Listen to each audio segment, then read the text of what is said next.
बोलो राम जी महाराज की। तो महाराज नारद जी धरती पर आया। कलयुग में देखियो कि घर घर में कले कले से कोई सुखी नहीं है, लड़ाई झगड़ा बढ़िया है, पाप क्रम है, लोग उदास है, चेहरे पर हंसी खुशी नहीं है, प्रसन्नता नहीं है।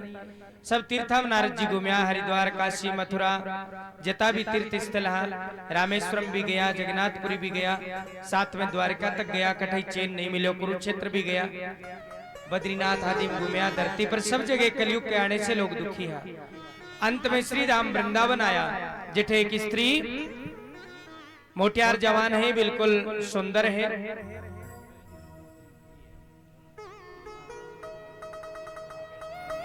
तो इस प्रकार से भगवान को ध्यान करता हुआ भी स्त्री जो उदास है, रूप नेत्र सुंदर है। नारद जी पूछो कि देवी आप कौन हो? बा स्त्री स्वयं तो उदास ही, बी के चरणा में दो वी का बालक पड़ा है, वे मूर्छित है। बा स्त्री बोली महाराज मेरो नाम भक्ति है और ए मेरा दोनों पुत्र ज्ञान वैराग्य, कलयुग आने से दोनों मूर्छित हुआ है। बीच समय देवर्षि नारद भगवान नारायण कनाया है, उपाय पूछो के भक्ति का पुत्र ज्ञान वैराग्य कलयुग में जागृत किया हुए। भगवान श्री हरि नारायण विष्णु जगत पालक श्री हरि नारद जी ने बताया कि नारद जी कलयुग में एक ही उपाय है, अगर भक्ति के पुत्र ने भागवत की कथा सुनाई जावे तो बाकी मूर्छा दूर हुए। आज देवर्षि नारद सनकादिक बालकान ला करके श्री राम यमुना के किनारे बंसीवट के निकट सुंदर भाव से 7 दिन तक भागवत कथा को आयोजन करो। भक्ति का पुत्र ज्ञान वैराग्य जागृत हुआ। भक्ति महारानी सबने आपका नवदात दर्शन दिया, नौ रूप दिखाया। और नारद जी भी दिन से संकल्प करो कि जे ही कलयुग का 5100 वर्ष बीतेला, मैं गली गली गांव गांव में भागवत कथा को प्रचार प्रसार संपन्न करूंला, शुरुआत करूंला। ओ भाव करता हुआ आनंद भाव से नारद जी को संकल्प आज पूर्ण हो रही है। जटे कलयुग में भागवत हुए बटे भक्ति ज्ञान वैराग्य जागे। आ प्रथम मातम्य की कथा है और पर्यंत दूसरी कथा अपने गोकर्ण जी महाराज की है। आत्मदेव नाम का ब्राह्मण है, तुंगभद्रा नदी के किनारे रिया करता, कोई संतान नहीं, संतान का आशीर्वाद से एक फल मिलो, वो फल वहां की पत्नी खायो नहीं, गाय ने खिला दियो। पत्नी को नाम धुंधली हो, बाप की सहेली के साथ में मिलकर एक धुंधकारी को पालन करो। गाय के गोकर्ण जी जन्मया, धुंधकारी जन्म भर पाप कर्म करे, अंत में प्रेत बनया। गोकर्ण जी महाराज सूर्य भगवान ने गुरु बना के काशी क्षेत्र में सुंदर शिक्षा दीक्षा ग्रहण करी और आपके भाई धुंधकारी ने प्रेत बने डने सनकादिक बालका से भागवत सुना के मुक्ति प्रदान करी। इस प्रकार से धुंधकारी जाल का पापी जीव है वे भी मुक्त हुआ। फिर सूत जी महाराज भागवत जी को विधि बतावे, श्रोता और वक्ताओं का नियम आदि, कुछ समय की भागवत सुनने से कई फल मिले आदि आदि प्रसंग। फिर मंगलाचरण आरंभ हुए, प्रथम स्कंद आरंभ हुए, जटे सबसे पहले ईश्वर की सत्य के रूप में स्थिति हुए, फिर धर्म की स्तुति हुए, फिर भागवत की स्तुति हुए। और नैमिषारण्य तीर्थ में सौनकादिक आदि 88,000 ऋषि मुनि 1000 वर्ष तक ज्ञान यज्ञ को आयोजन करे।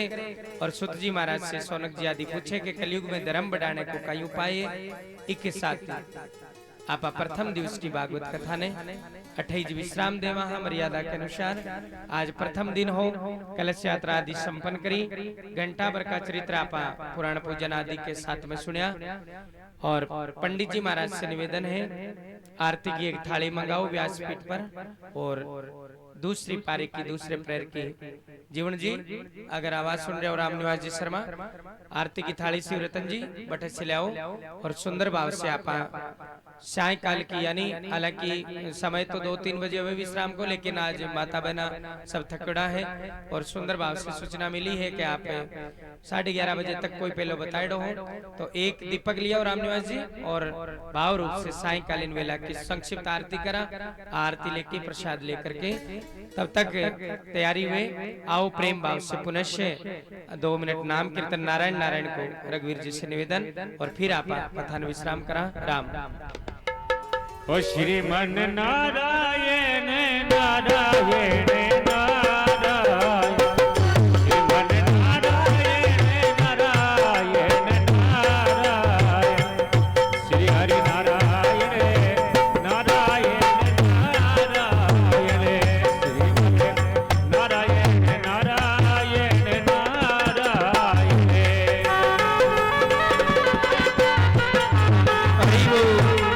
राधे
आप आसन ने प्रणाम करो, सभी खड़े हो जाओ। सायकालीन वेला की दूसरे प्रेयर की आरती करा। हालांकि प्रथम वेला ही है, लेकिन आज कलश यात्रा ही, सभी सज्जन पुरुष भी आ जाओ। प्रेम भाव से भागवत जी की संक्षिप्त आरती करा है और सब आप आपके स्थान से खड़े हो जाओ। सबने मंच के सामने से ही आरती करनी है। कूलर पंखा बंद करो। राम हरिओम।